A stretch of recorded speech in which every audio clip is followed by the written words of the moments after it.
I'm very pleased to welcome back to the show Matthew Bowden. People are going to remember that Matthew is the audio engineer who has begun a journey into forensic investigation. He's the audio freak on on X and on YouTube. Matt, how you doing today? I'm doing well. How are you? I'm very well. It's good to see you again. You've got a nice Halloween background, and so Oh happy yeah. Halloween.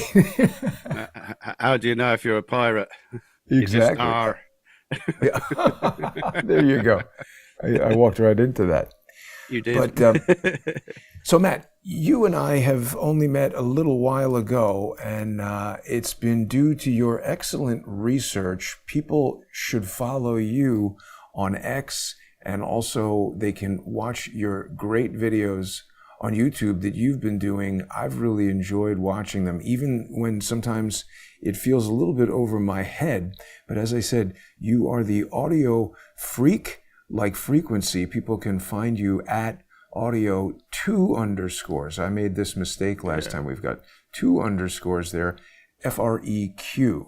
And you've raised an excellent question. I thought this was a super line of inquiry because, like you, I'm a bit confused by this crack bang, crack to thump, whatever the hell they call it, where people are calculating the differential between the explosive sound of a gun being fired and the N wave of the supersonic boom, and that calculation and triangulation of multiple recordings allows people to locate stuff. I don't know anything about that. You have raised the excellent question of just the time that if we see Charlie Kirk get shot on video and hear this sound, there's a certain distance that we're told the gun is located away, and there's just the amount of time it takes for sound to travel. Do I have this right? Can you take us through this bit of Yeah. research? So the you are right. I mean, the explosion of the gun will travel at the speed of sound, and the projectile, if it's traveling twice the speed of sound, is going to get there twice as quickly. Now, the projectile itself isn't exactly creating a sound wave. It's creating a sonic event, which is what it does is it excites the air around the listener, and it's perceived as sound. It's a shock wave. It moves faster than the speed of sound, so it's not actually sound that's traveling. It's something that's attached to a shock wave that's perceived as sound. And essentially, the thing is the way that is represented to the listener is very much based on where the listener stands on the trajectory. I mean, if you move the listener out 20 meters, it's going to represent differently as if it was standing right next to the gun. And likewise, if you move 100 meters down the range and then move 100 meters out, it's going to be even further off if you hear it. I mean, you have to be in the right place to hear it. Um, so it led me down a sort of path because it's like, well, what's everybody measuring? And obviously they're using the audio, and it's like, well, are they measuring the thump, or are they measuring a reflection, or are they measuring, I don't know what else, like what are they actually measuring and how are they measuring it? So, I mean, to clarify, for what I'm doing with the reflection recreation, it bears, it's kind of immune to crack the thump, because even if I measure it as a reflection, the rest of the reflections are still backing up the audio, so it still works in its favor, as credible, shall we say, because basically the you'd have to, even if I mess up the thump reflection and we discount that entirely, I still have all the other reflections to work off. So it's kind of immune to that.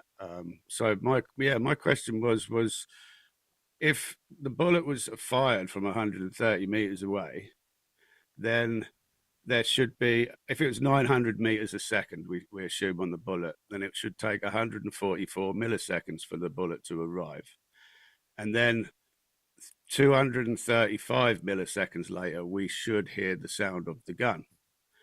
But what I'm measuring and what I'm hearing are different to that. You see the impact, you hear the shot of the gun, and you hear the boom of the gun and you hear the crack all at the same time within 21 milliseconds. So how is the sound of the gun at the impact? It doesn't make any sense.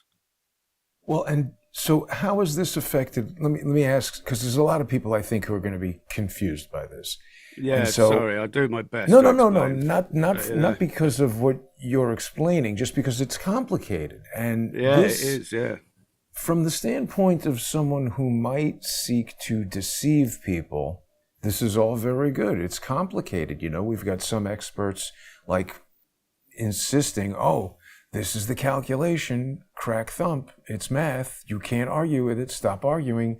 And I'm sitting here not knowing anything about audio, not knowing anything about math, triangulation, guns, whatever. I can't really make any kind of valid argument against that. So let me just ask some questions from the standpoint of a layperson. You're obviously working with recordings, from people who were there at the event using their cell phones and stuff like that. Is the calculation that you're talking about specifically today, and by the calculation, I mean, we all see Charlie Kirk get shot. So that's the event. We see that. Yeah. There's a time difference from when we hear the gun and when we see him get shot. Is that affected by where the person is standing who makes the video? Yeah. So again, I asked a few questions on the videos that I did while I was trying to figure it out.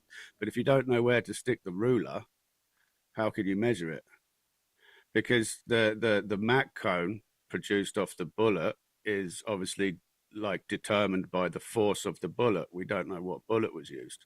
Did you say Mac cone? The Mac cone is like the speed of sound, Mark 1, Mark 2, Mark 3. Right. Yeah. Right. So so the Mac cone sort of comes behind the bullet and slightly in front, I suppose. You get a pressure wave. But it's all very dependent on where you stand as to how you perceive that. So it's like you can't place the ruler if you don't know the scale that you're measuring at, and if you don't know the trajectory, because let's be honest, that's why everybody's here. Everybody's arguing about where the shooter was and who did what, and right. It's like so we don't know the trajectory. So how are you placing that ruler anywhere to measure the crack to bang ratio? It didn't make any sense to me. But isn't there some way, if we have 2 videos or 3 videos and we know approximately where the person was standing based on what the camera sees, can't that somehow be used to figure out? I mean, if you so we take the loci center and the back right corner, for example. If you put a shooter in either one of them locations, you're going to get the crack to bang stuff, like the audio, and it's going to represent very differently from both locations. It's just the nature of how it works. It travels with the bullet, doesn't it? So that if you change the trajectory of the bullet, then the representation shifts direction as well. Sort of geometric, it's not a linear process. So what I did after asking a load of questions on YouTube and getting a load of gun wizards come in and explain how it works, was I then broke down all the individual frequencies in like the original sound into individual frequencies, ranging from 18 kilohertz down to 40 hertz. So we can see which one's a reflection, and we can see which one's a direct sound. Milo, go away. Sorry, Mr. Dinkles is trying to get in here. Oh, let's get him on. I like Mr. Dinkles. He's a little bugger. Is he a bulldog? Yeah. He's a good-looking guy. A pocket bully, they call him over here.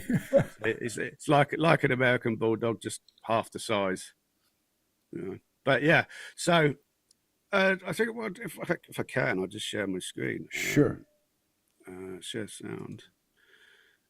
So this is just a copy over here of the back right 7 meter mic, which is to Charlie's right, back a little bit, about 7 meters away.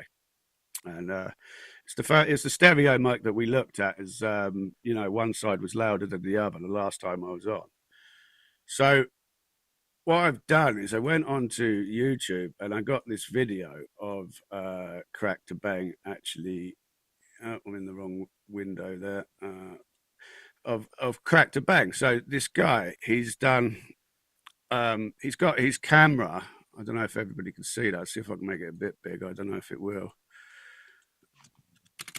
Right, so you can see he's sitting there, but he's got a camera next to him, and you can see the audio's off. And on the first shot, the audio comes on when he speaks, so you can hear the sound of the gun. And then it switches over to this side where the audio is on with the target. So he's got a camera and a microphone at the target. And you can literally hear the bang to crack and the difference between the rifle sound close and the crack. And that is the difference here. Well, if I just turn this one off and turn that one on, hopefully it's not too loud. Just let me know if it is, and I will. So you'll hear the dry gun sound there, and then you'll hear the crack to bang afterwards.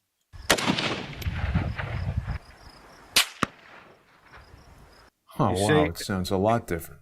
It is so much different. The profile of the gun is a boom, isn't it? It's it's a bassy explosion. It's an event, whereas the crack, and it like rolls off too. The crack is super quick.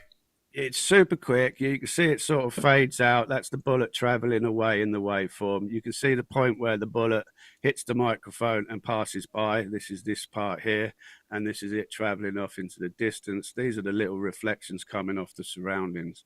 But the thump, by definition, is lower in pitch. I mean, think about it. Crack, thump. I mean, one's high pitched, one's low pitched. That's the whole nature of the game.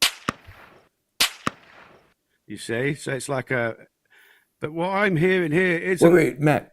So in that second one that you were showing us, these zoom right back in on that again. So the first thing we're seeing there in the waveform, that's the firing of the gun? No, that's the breaking of the sound barrier. That's the bullet. Yeah. As I said, the relationship changes between this. So it's the bullet whizzing past, essentially. Breaking the sound barrier. Yeah, right? It's already breaking the sound barrier, so it's creating a crack, because it's a sonic event. It's disturbing the sound field, and everybody perceives that as audio, but it's the shockwave coming off the bullet breaking the laws of physics, shall we say, not breaking the laws of physics. And then the second thing we see in the timeline here is the explosive charge in the gun that launches the bullet. Yeah, exactly. This is the gun sound that's following behind, because the bullet's moving faster than the speed of sound. Right. You see. Right. So then if we play them again, just real quick, you can hear one's a clap, one's a thump. Yeah. Right. Okay. He's got different microphones to what's being used in this recording. This one's a lot better for gunshots. But again, you could, if I turn that one off and turn this one on, you can just hear that it is a big boom there. And I'll zoom in here a bit as well. We'll have a look at the waveform too. Oh, silly me. We've got to turn it on. There we go. So you can hear it's a boom. If I just turn this one off, we'll play it again. You can hear it's a gunshot. It's not a clap. Do you see? Can you hear that? It's hard for me to tell. I mean, I hear it, of course. There's high, like you can see it in the spectrum here, right? One second. Wow. You can see it in the spectrum. All of this low stuff shouldn't be there. The clap should exist, say, from this line upwards. So all of this is gun sound. Yeah, it's the explosion of the rifle, to my ears anyway. And what I notice in the waveform as well is, again, an echo is a repeat of the sound. So if you look at the front of this waveform, we've got it looks similar, yeah. And then we've got this side over here. It's got the same bit there. Weaker, but similar. Yeah, it will be weaker. And there'll be extra, as the sound sort of reflects off of close surfaces, it will add extra spikes and it will spread out and obviously diffuse over time, the more it echoes. But you can see there's a sort of an M in the waveform there. Uh-huh. You Yeah. see this, Uh-huh. and you can Uh-huh. it's over Yeah. here as well. Look, Yeah, you can yeah. see you can see next to it. There's a W, and Hmm. there's a W next to it. I mean, to me, this is a repeat of the I waveform. I mean, agree. it's not a case of. I mean, I'm not saying that there wasn't a sonic event, because there definitely was, which I'll show you in a second. But there is, to my ears and to the waveform, that is the thump is a reflection off the ground, or something else, a big building, but it's more likely the ground. It's not, because it's every frequency, and I'll show you that now. Reflecting off the ground, you're saying, the echo. Yeah, yeah, yeah, or something else. I mean, it could be a wall. I mean, to cover the 40 hertz region, this is what we're going to do now. It's just, look, what I've done is I've re-recorded this audio out several times, just using the EQ to separate different frequencies. So we've got 18 kilohertz all the way down to 40. Well, I've gone to 19 hertz here, but we've gone to 40 hertz, which is really low bass waves. Uh-huh. And the thing is, if it's a clap, you shouldn't hear it at 40 hertz at all. Too high pitched. Yeah, let me just make sure everything there's off, other than the right channels. And then if we play it from the beginning, you'll hear that it's got you can hear the sonic event, because it lines up with all of these. And yeah, essentially you just get the boom. Hopefully it plays. Oh, I've got one turned on that shouldn't be turned on. Silly me. There we go. Hopefully it'll be audible. I mean, if you're on a phone, you probably won't hear it, but you might hear the clicks. Can you hear that? Very low and quiet. I don't know if I can turn it up. I don't really want to blow people's heads off. I mean, we get it. It's a low you can frequency and low volume. A boom. It's a boom, boom. It's the sonic event. You know, it's literally the gun firing, because that's the clap shouldn't make an event at 40 hertz. You see? So okay. So let's pause here for a second, because I know you don't want to make too many conclusions, but I do like to kind of exclude things based on what you're finding. So this seems inconsistent with just one guy going on a roof and firing a normal supersonic rifle, because if that's what happened, we would hear the low frequency boom, the explosion of the hammer hitting a shell casing, causing an explosion within the gun and sending the projectile. And separate from that, we would hear the relatively high frequency crack of the bullet going supersonic, breaking the sound barrier. And those would be two distinct events, but you're seeing a problem there.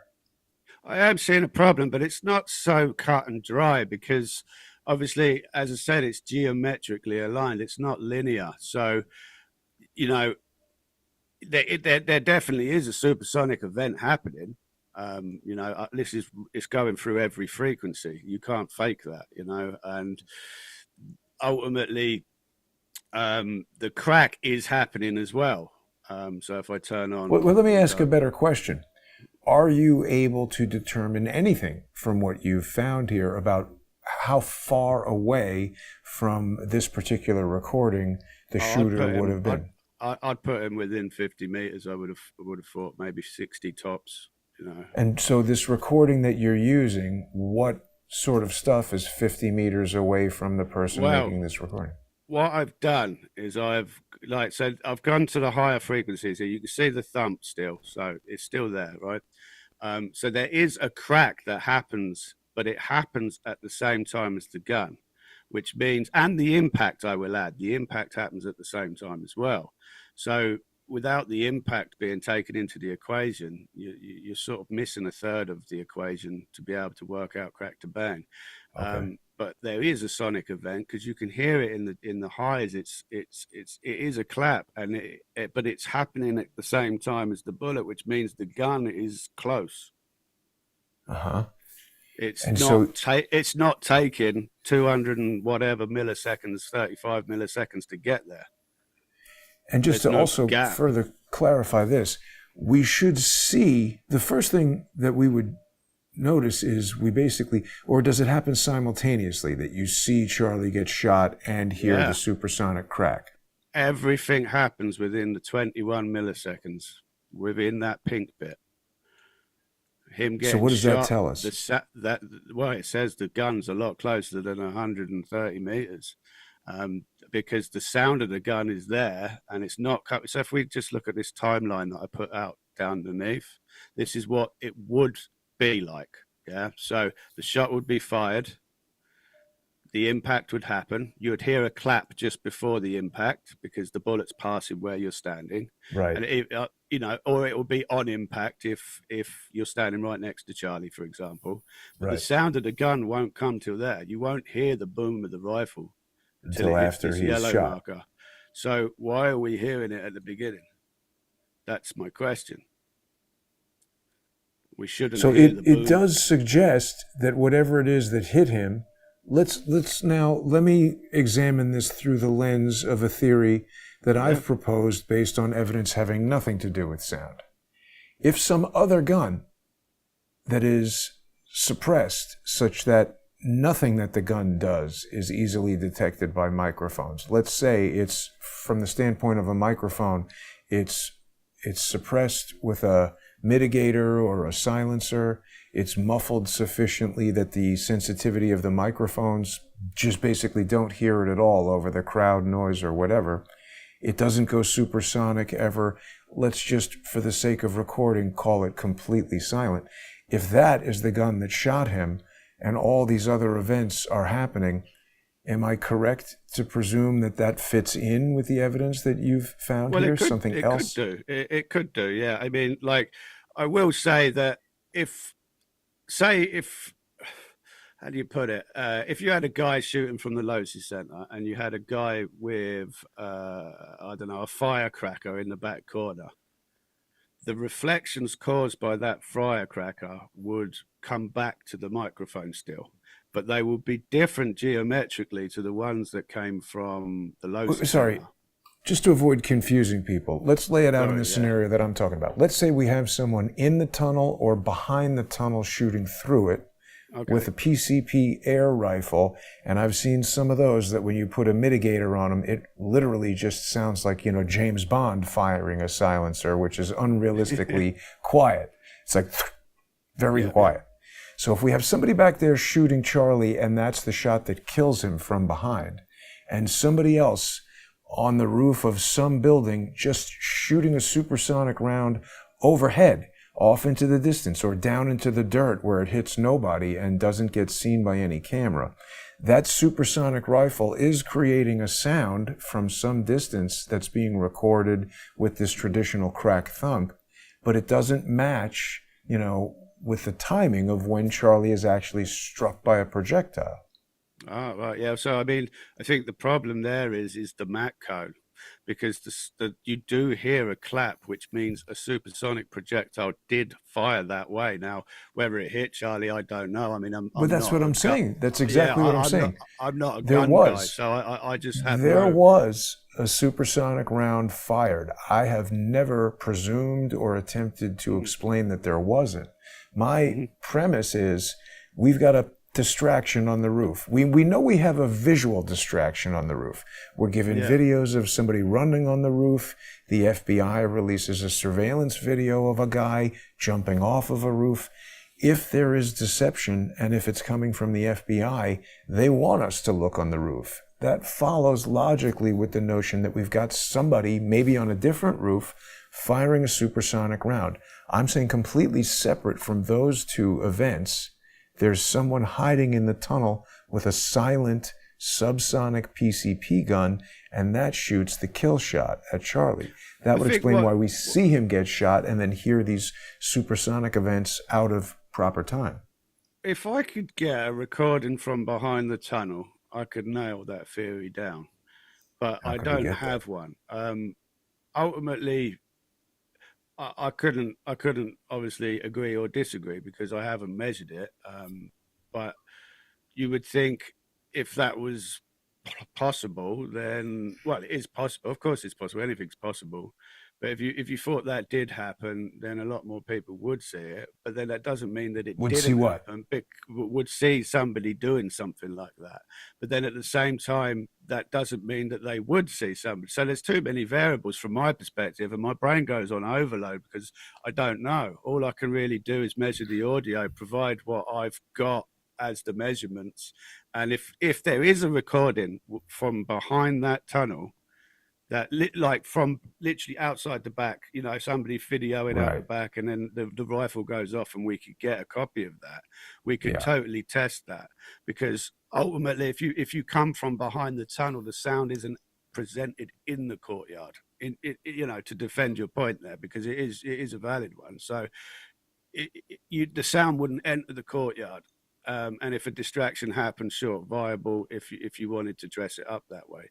I mean, my job here is really just to measure the audio, not to sort of fantasize about what happened, because as soon as I do that, I might become biased in what I measure, and I'm trying my best not to get involved in too much of theory and just measure and also, it. And then, well, I want to stay away from words like fantasize, because I didn't fantasize this. We've got video evidence. Don't take that as me saying like like that's just. We've got video evidence that tells us other things, and again, we see this projectile, what I say is a projectile, coming from behind Charlie. And just like there's confusing elements in this audio evidence, there's confusing elements in the video evidence, but I do believe I've been able to explain why that confusion has been introduced, and the explanation makes a lot of sense in my view. And so that causes me to want to further examine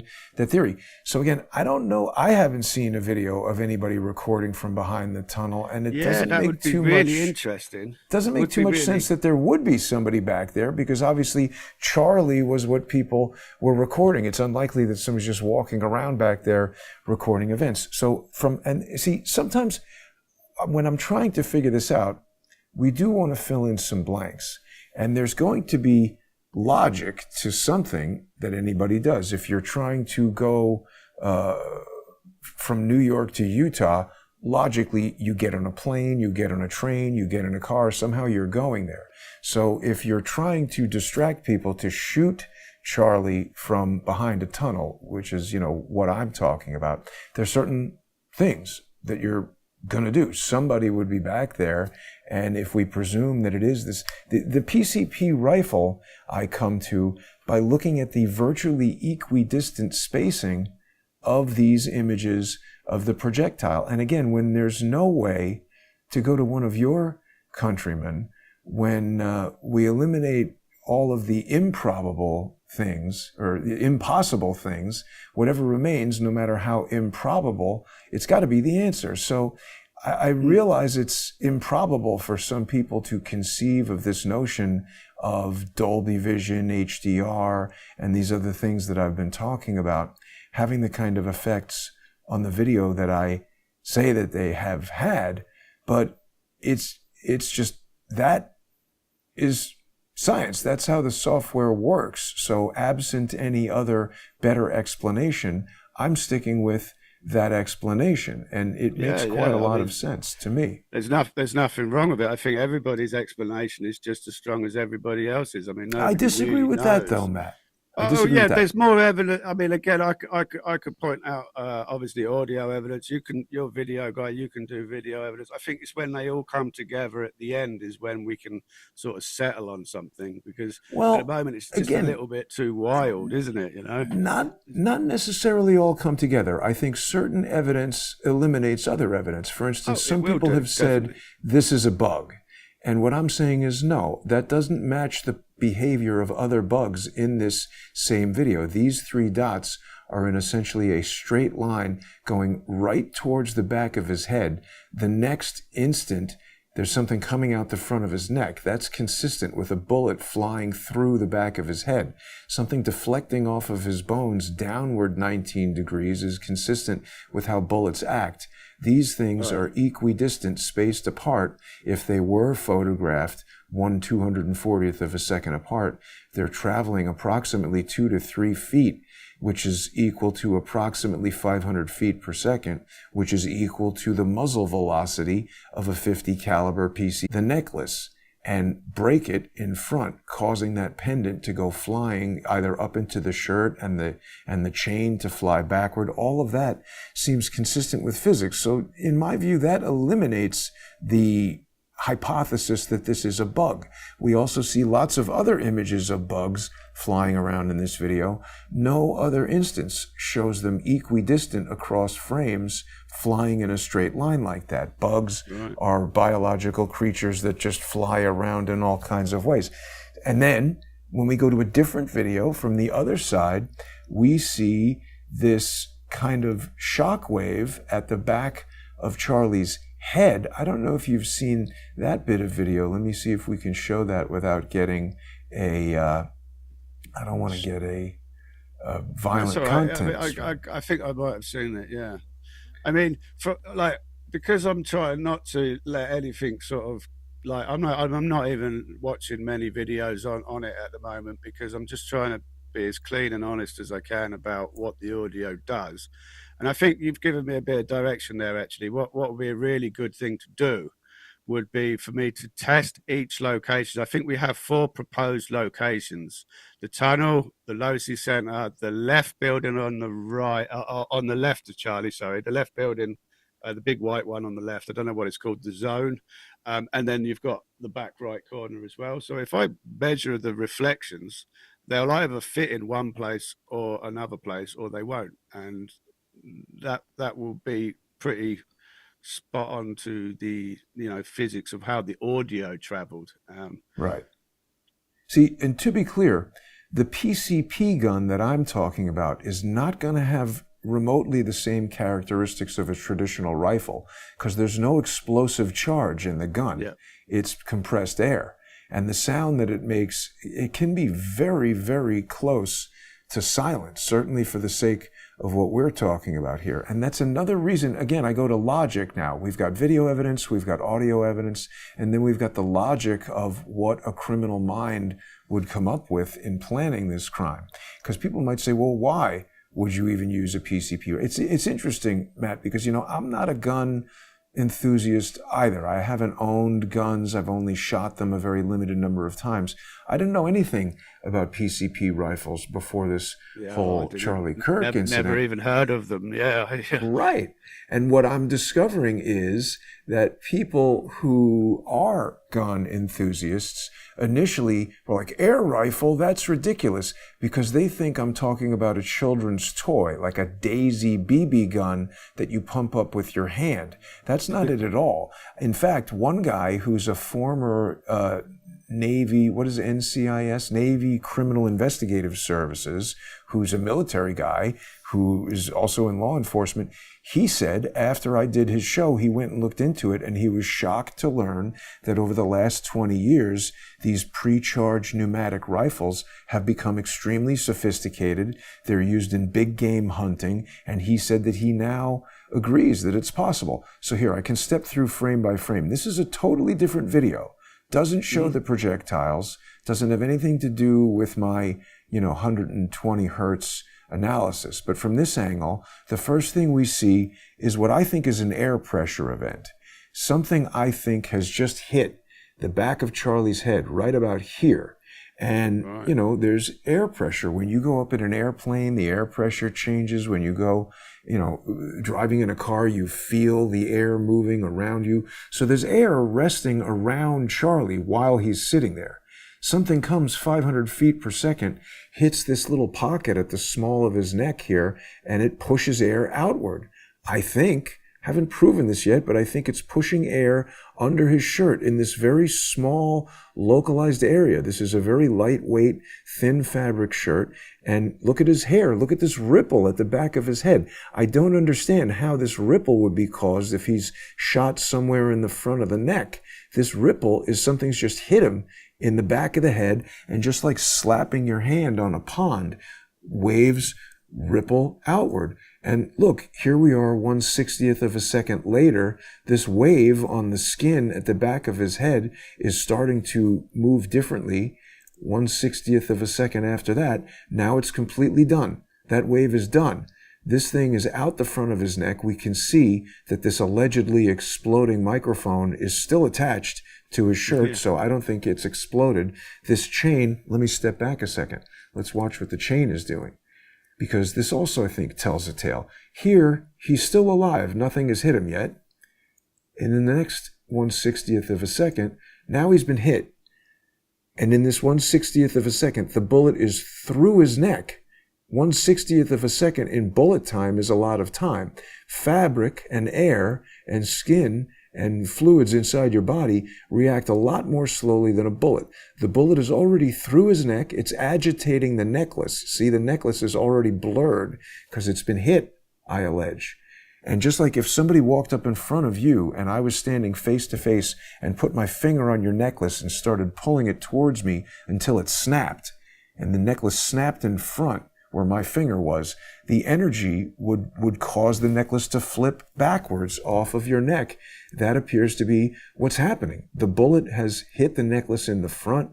It's flipping backwards. The chain flips backwards. Perhaps the crucifix caused the disruption at the front of his shirt that we can't see from this angle. And now the shirt is relaxing. This disruption at the back of his hair has completely relaxed. The wave has rippled through. His hair is back to normal. The chain continues to move, and it's moving backwards consistently. He's now shot. Now he's having this neuromuscular response, the decorticate posture. Now again, I'm not a neuroscientist. I'm not a neurosurgeon. I never heard of that before medical doctors told us about it. But the decorticate posturing, I'm told by more than one person, is a response to damage in the red nucleus of the brain, which, guess what, is right back here.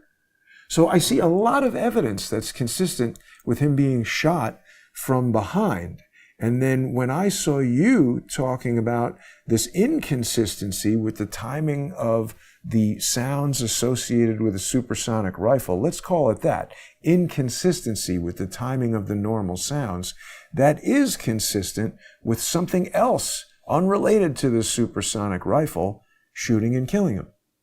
Could be. I'm not here to deny or you know, to jump on board with you on anything, because I can't, like, until I've measured it, I can't say it, because I mean that's the idea of my goal here, was just to let the audio speak, because I have to stay in my lane, because when we start talking about medical and biological stuff, and I don't know. When it comes to ballistics, guns, I have no idea. I could say it's possible, sure.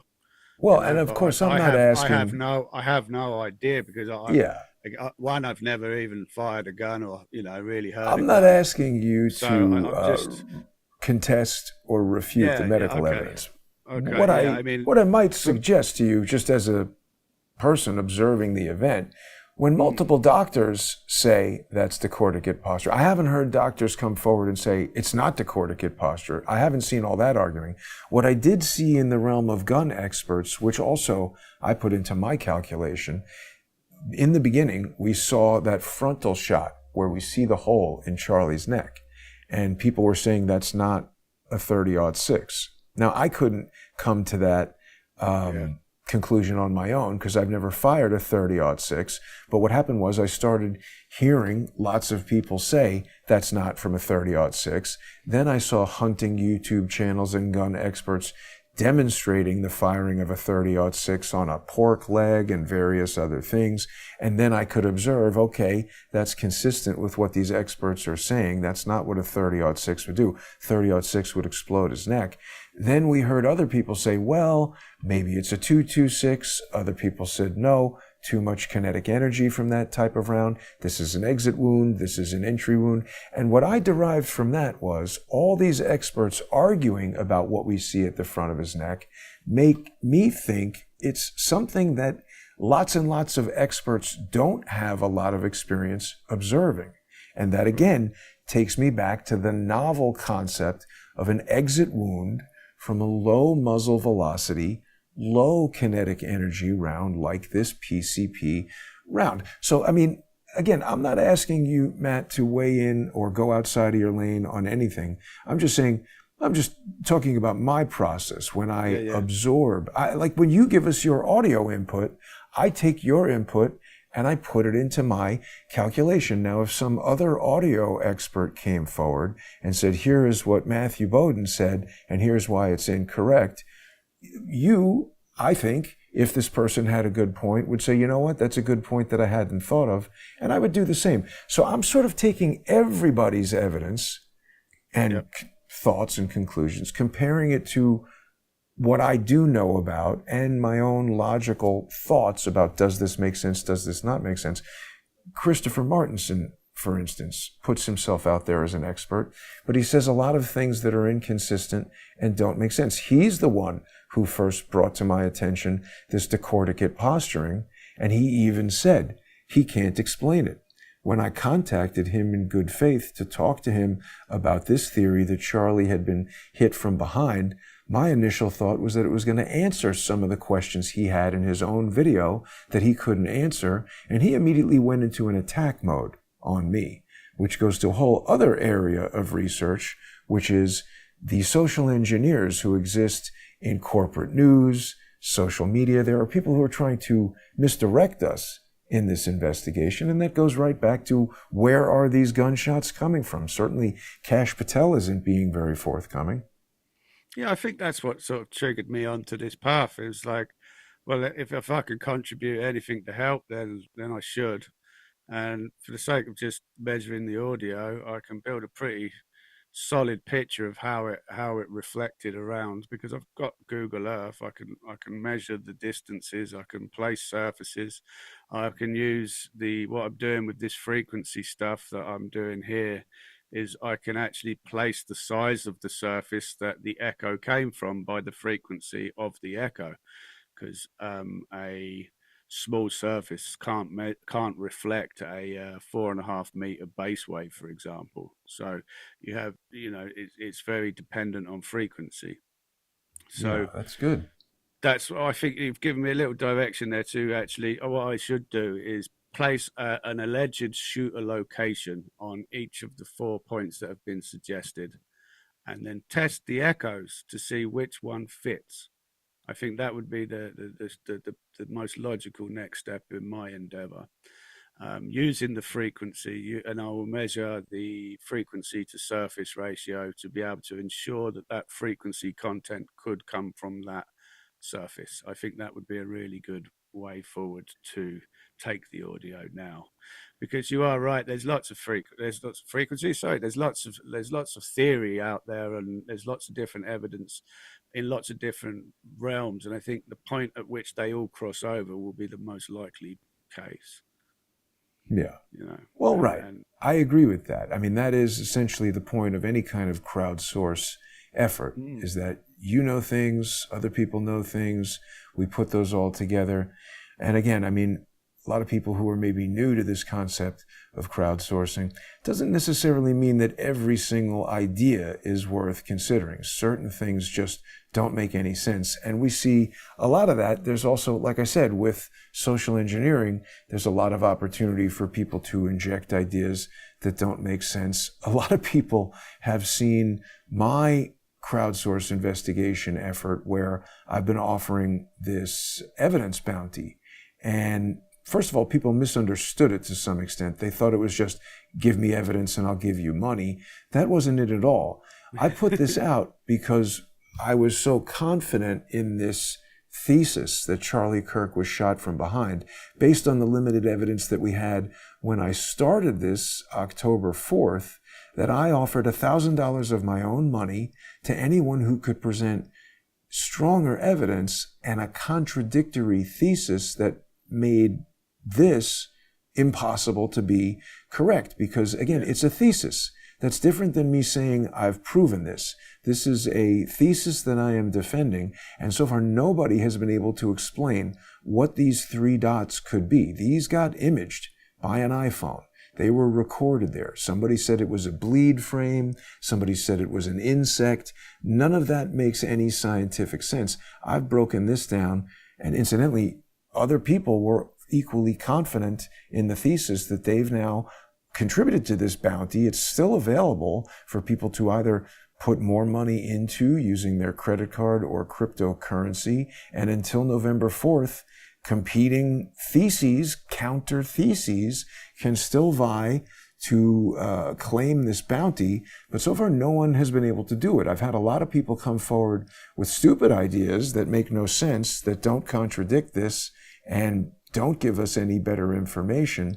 But nobody has been able to explain it with a scientific rigor that I've gone to. You know, my latest paper about this, Matthew, I don't know if you've seen this or if this is even in the realm of something you'd be interested in. One great thing from that evidence bounty is that it got us to the original video.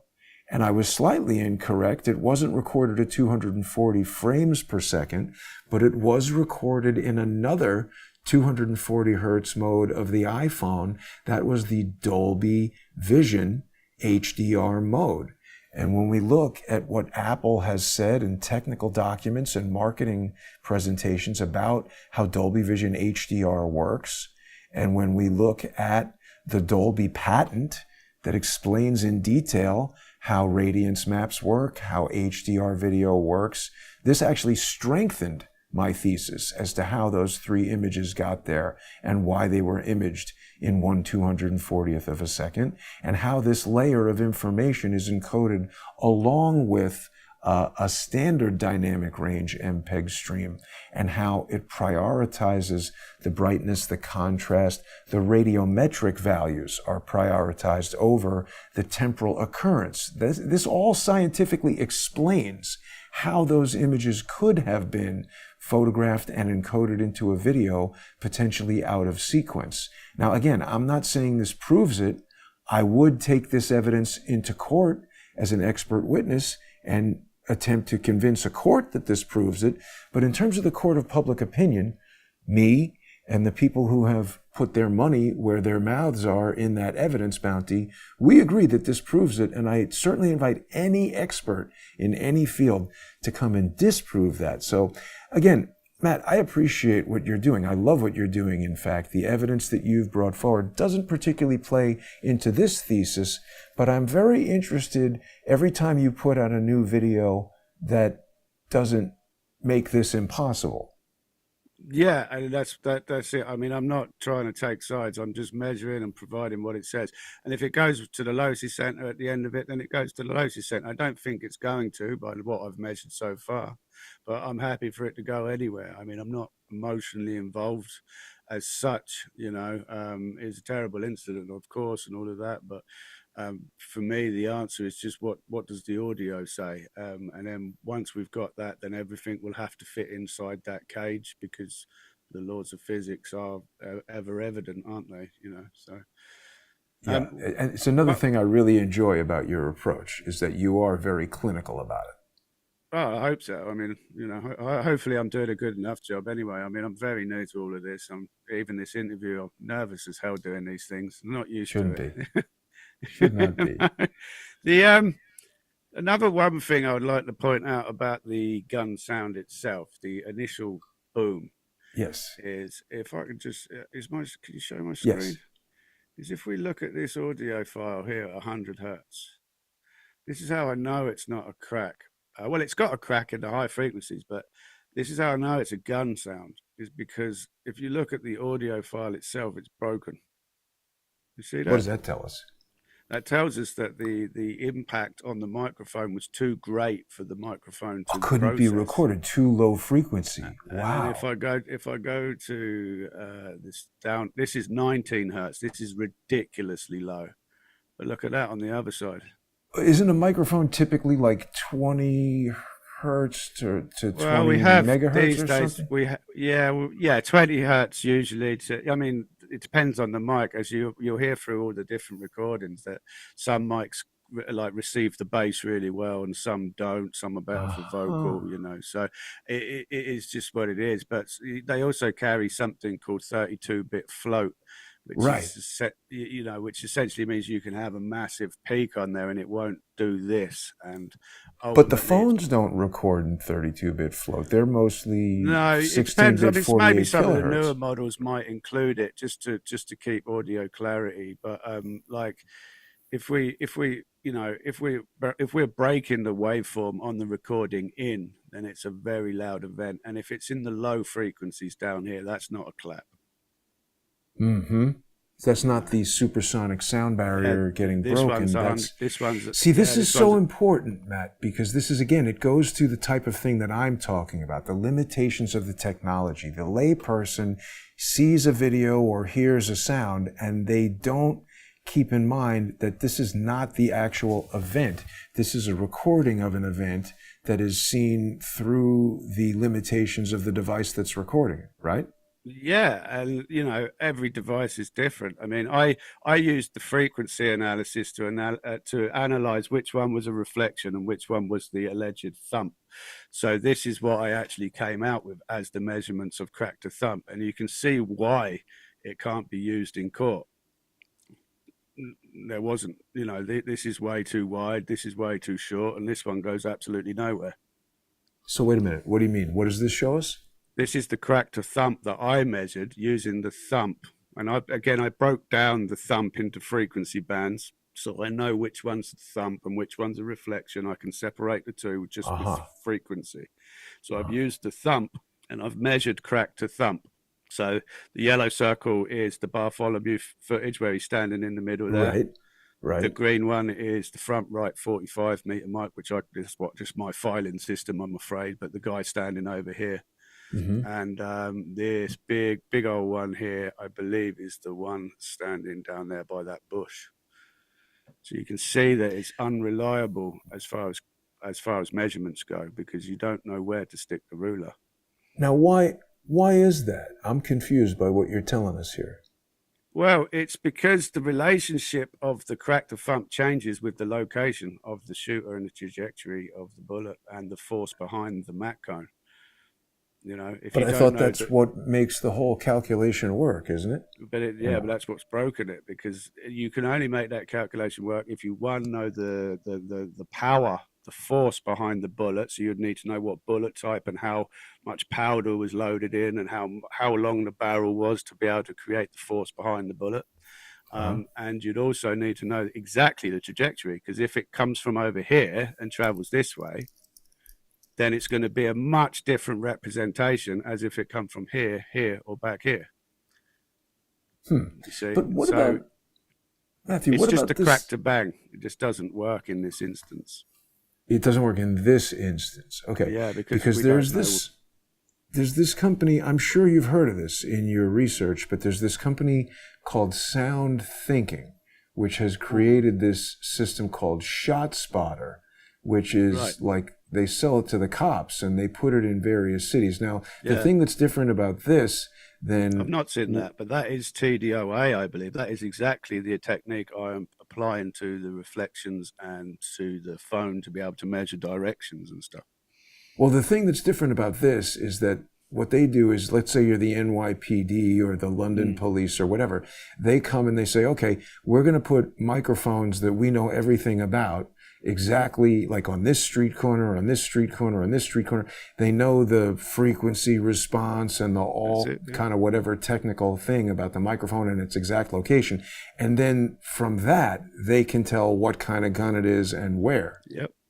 That's literally what TDOA is. That is, they can measure the difference between the microphones. They can say it arrived at this microphone a fraction of a second before that microphone. They can measure that distance. They can put that into a map. This is exactly what I've done with these mics around here. And you measure the difference between the two microphones.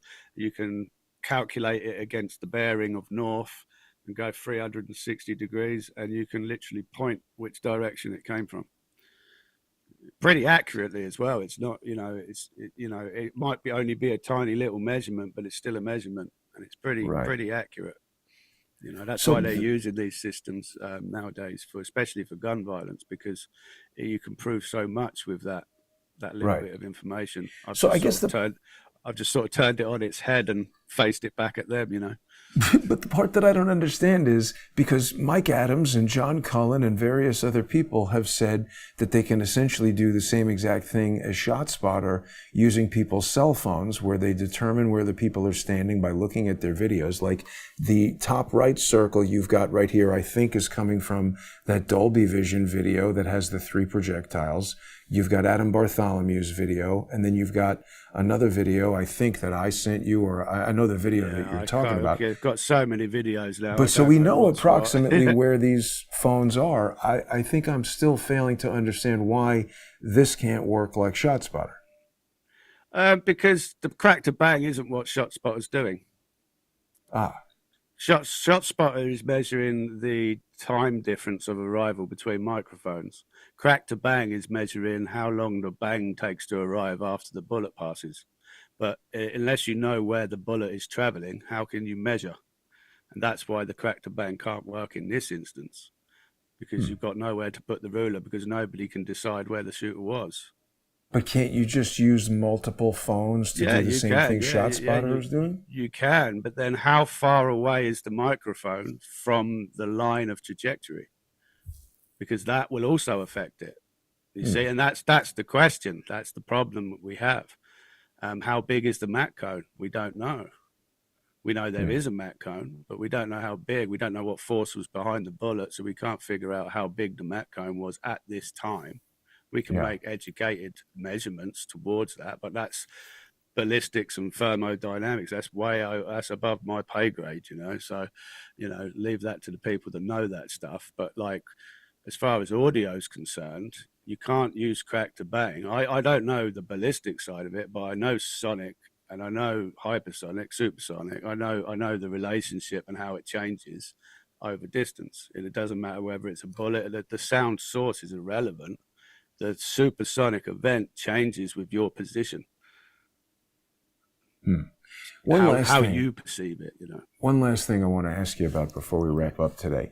Back to this now infamous video. I don't think I've got the Dolby Vision proper version here, but we don't need it for what I want to ask you about.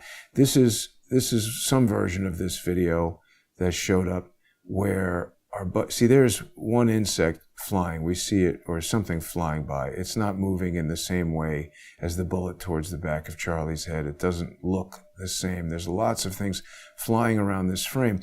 And at some point in this video, I want to be careful again to not get a violent content strike, but at some point in this video, we see something up here, which our buddy Zeb Boykin has said is a mock cone.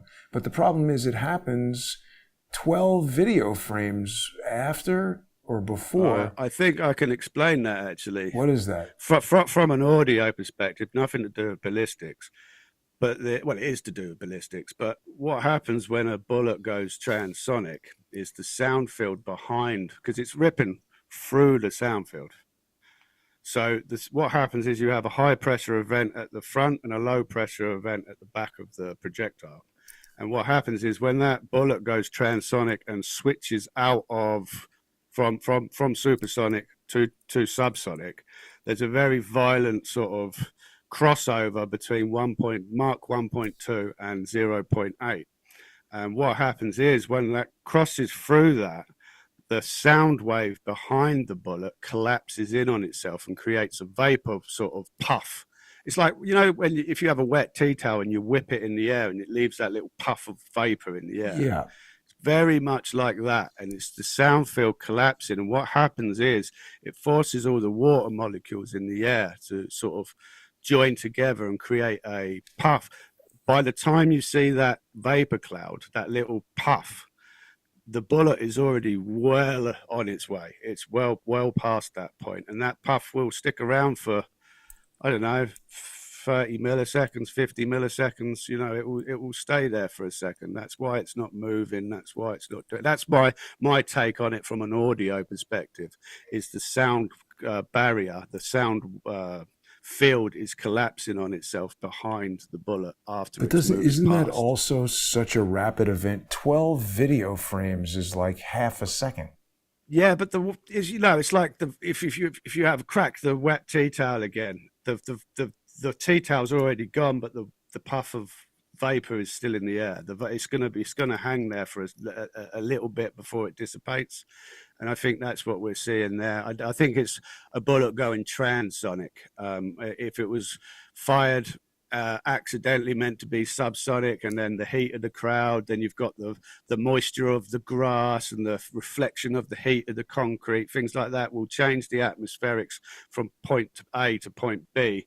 So you could have an event in the middle where it switches from transonic to supersonic or supersonic to transonic, depending I get that part. My issue is Yeah. it just seems so temporally far away from the that's just bullet because being fired. the bullet's already gone. The sound field, the pressure wave behind the bullet will take a tiny bit of time to collapse on itself, and then that vapor wave will take a tiny bit of time to appear, for all the water molecules to join together, and then by that point the bullet's probably already inside Charlie, or well on its way, or right next to Charlie at that point. It's just that vapor wave is an after effect. It's not something that happens directly with the bullet. It's just like where all the fields sort of collapse. And how do we explain it if it comes before? What do you mean? It comes before the bullet? I'm trying to find it in this video. It's hard to see. Yeah, I know the one you're on about. I did watch Seb's presentation on it, and it does make sense because, I think it doesn't actually. And he also was, sort of hand waving away my explanation with something that equally didn't make sense, and then called me a Jew and blocked me on Twitter. So I just found his whole approach to this very suspicious and not correct. Anyway, enough about that. I can't seem to find the thing here, so it's pointless. No, it's okay. I think I know exactly what you're in reference to. And yeah, I mean, from an audio perspective, that is what I would expect to see with a sound barrier or a pressure wave collapsing after a sonic event. Now, whether that's on the way, again, that's ballistics. That's outside of my pay grade. I'm just the audio guy. That's how I would explain that if it was a vaporwave or whatever you call it. I don't know what to call it, but that's how I would explain it from an audio perspective. It just looks like something reflecting in the window in a strange way. Yeah, I mean, again, it's above my. I don't know. I couldn't give you any concrete answers on what it is, but if it is a transonic event, then that would explain what it is. So anyway, all right. Well, listen, Matt, it was very good speaking with you today. I hope that people will follow your work on X. They can find you at Audio Freak. It's audio 2_ and then FREQ. And that's a very good way for people to follow your work. People can keep up on all the videos there. It's too bad I didn't have this thing a little bit more clearly accessible for us to look at, but people can check you out. I'll follow up with you and send you exactly if it's before or after, and we can drill in on what was going on with that. People can also watch all of your videos on YouTube, also audio-freak. Help Matthew get to 1,000 subscribers on YouTube, everybody. And don't forget, you can sponsor Crowdsource the Truth by going to crowdsourcethetruth.substack.com or on subscribestar.com or patreon.com/crowdsourcethetruth. And of course, people can follow me on X at JG_CSTT. If you've got a better countermanding thesis, something that can disprove what I've said about Charlie Kirk being shot from behind, feel free to go to crowdsourcethetruth.org and you can try to claim this bounty. Contact me, read the terms here and conditions. You can also boost the bounty if that's what you'd like to do using cryptocurrency or your credit card. Matt, we'll have you back soon when we get some more research going, and I will be sure to send you the exact timing and screen captures of everything to do with that puff I don't think it's a supersonic event. I don't see how a rifle could be shot that close to people and nobody turns around and looks at it right over there. Doesn't make any sense. The rifle was somewhere in that area, but I don't think it was up there. Yeah, I'll just let the internet decide on that one. And I appreciate the direction. So I will I will draw the reflection map from each location, and we'll have a look at that later down the line. Sounds very good. Have a great weekend, Matt. Happy Halloween. Thanks for watching, everyone.